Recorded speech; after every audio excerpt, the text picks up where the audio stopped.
انہوں نے ملک میں ایسے تمام کھیل تماشے اور تفریح کے ذرائع اور طریقے جرم قرار دے دیے جن میں جوئے بازی اور تقریبی سکون کا پہلو نکلتا تھا۔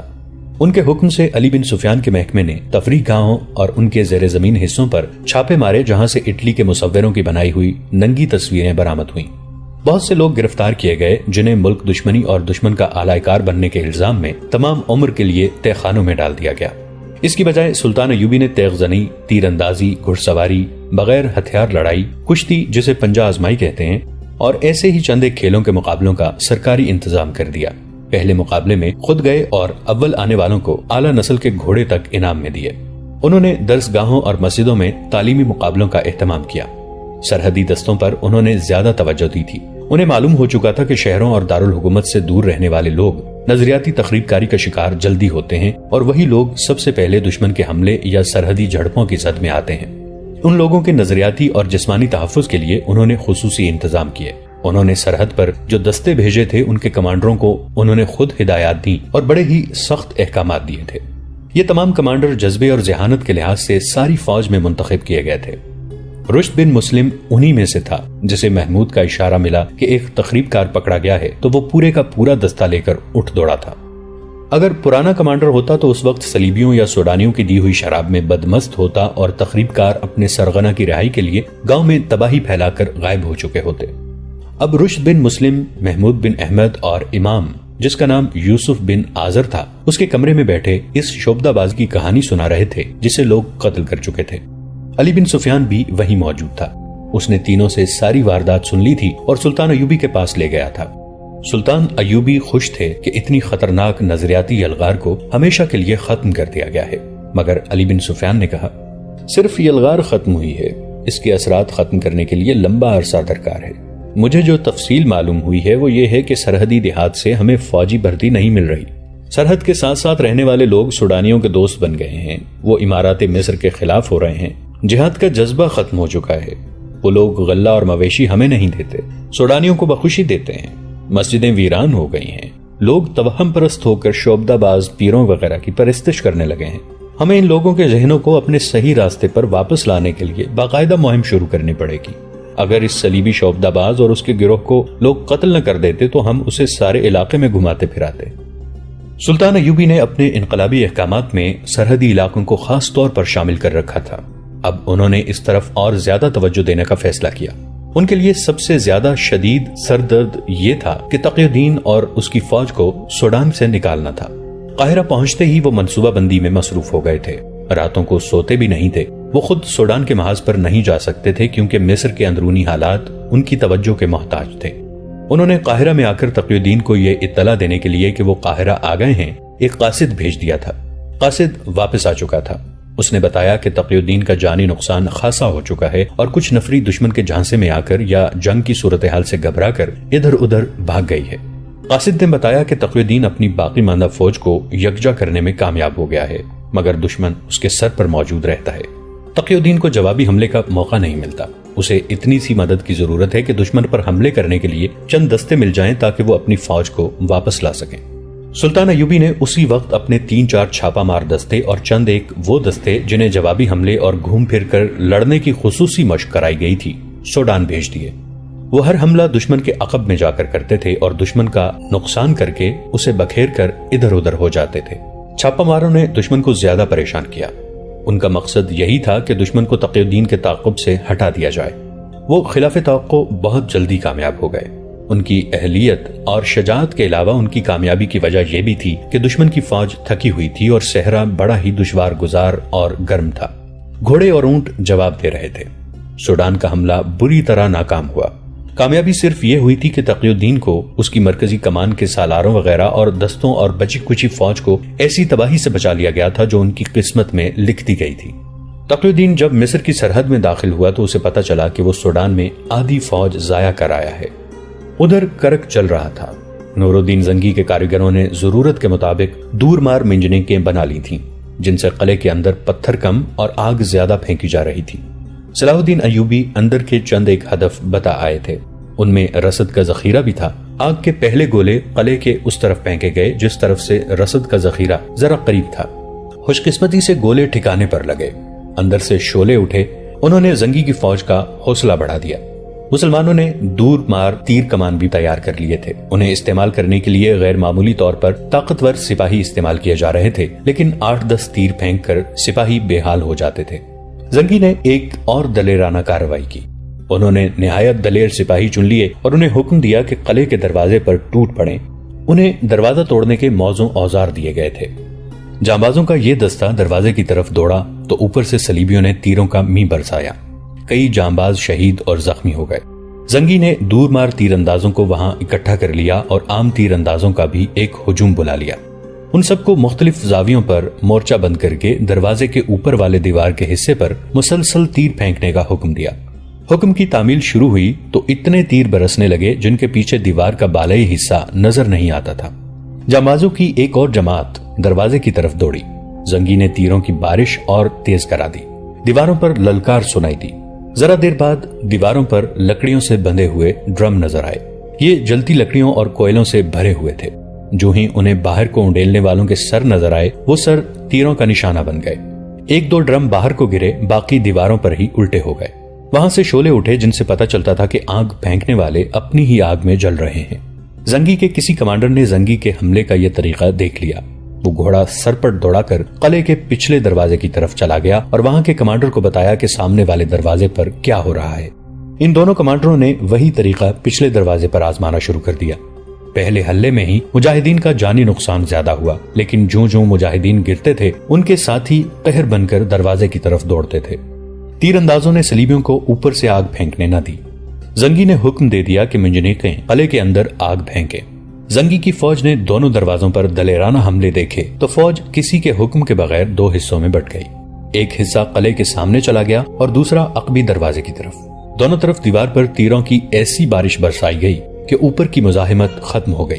دونوں دروازے توڑ دیے گئے۔ زنگی کی فوج اندر چلی گئی۔ شہر میں خونریز جنگ ہوئی اور وہاں کے باشندوں میں بھگدڑ مچ گئی۔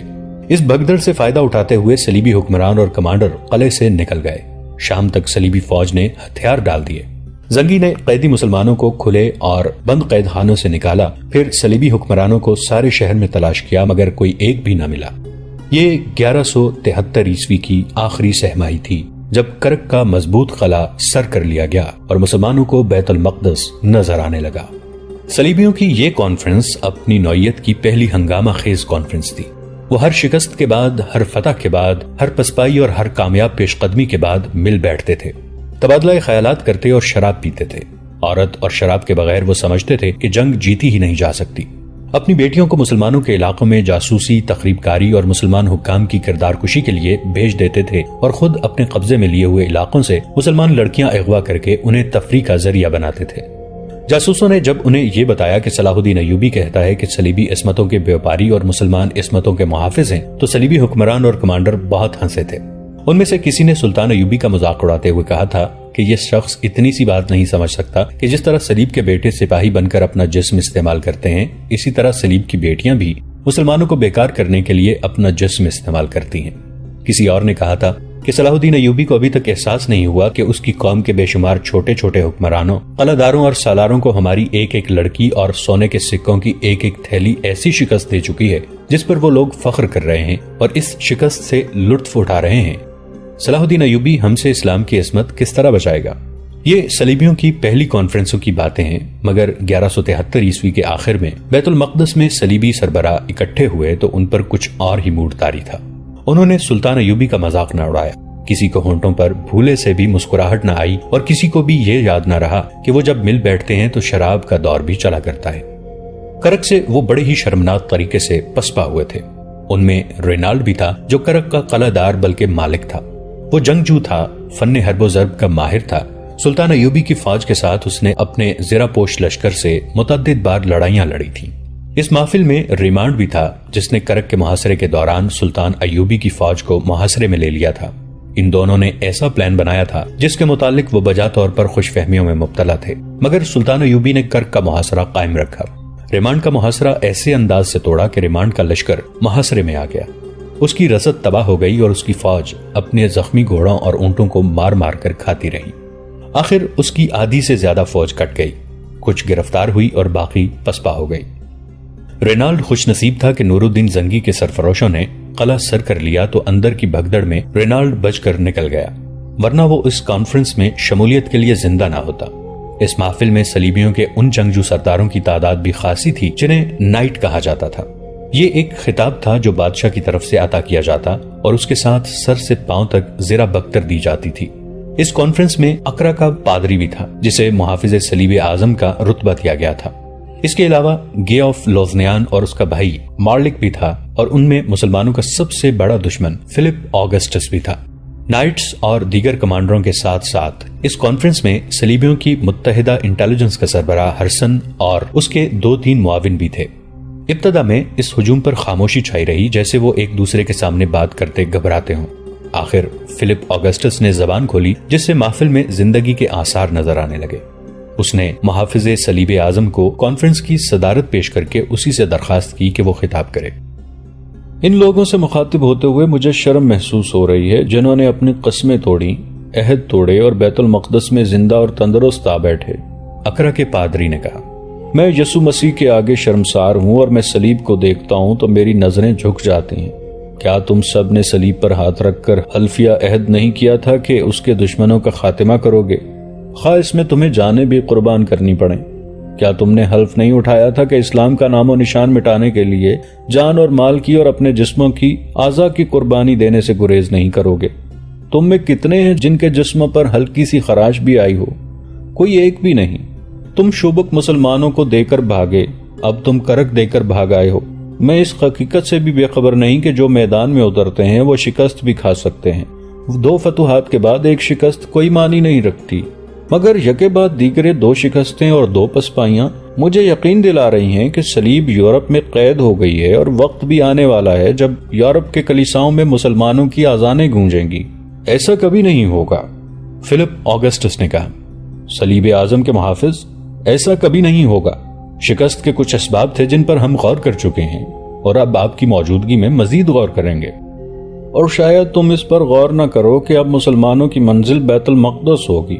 صلیب اعظم کے محافظ نے کہا، کیا تم اس حقیقت سے بے خبر ہو کہ صلاح الدین ایوبی بیت المقدس لینے کی قسم کھا چکا ہے؟ کیا تم نہیں جانتے کہ بیت المقدس مسلمانوں کا قبلہ اول ہے، جس کی خاطر وہ اپنے بچوں تک کو ذبح کرا ڈالیں گے؟ ہم نے مسلمانوں میں غداری کا بیج ڈال دیا ہے، فلپ آگسٹس نے کہا۔ ہم نے مسلمانوں میں اتنے غدار پیدا کر لیے ہیں جو صلاح الدین ایوبی اور نور الدین زنگی کو بیت المقدس کے راستے پر ڈال کر انہیں راستے میں ہی پیاسا مار ڈالیں گے۔ پھر یہ کون سے مسلمان ہیں جنہوں نے تم سے 2 اتنے مضبوط قلعے لے لیے ہیں؟ صلیب اعظم کے محافظ نے کہا، اس حقیقت کو مت بھولو کہ مسلمان انتہا پسند قوم ہے۔ مسلمان غداری پر اترتا ہے تو اپنے بھائیوں کی گردن پر چھری چلا دیتا ہے، مگر اس میں جب قومی جذبہ بیدار ہو جائے تو اپنی گردن کاٹ کر گناہوں کا کفارہ ادا کر دیا کرتا ہے۔ مسلمان اگر غدار بھی ہو جائے تو اس پر اعتماد نہ کرو، دور نہ جاؤ، گزرے ہوئے صرف 10 سالوں کے واقعات پر نظر ڈال لو۔ اسلام کے غداروں نے تمہیں کتنے علاقے دلوائے ہیں؟ کیا تم میں ہمت ہے کہ مصر میں قدم رکھو؟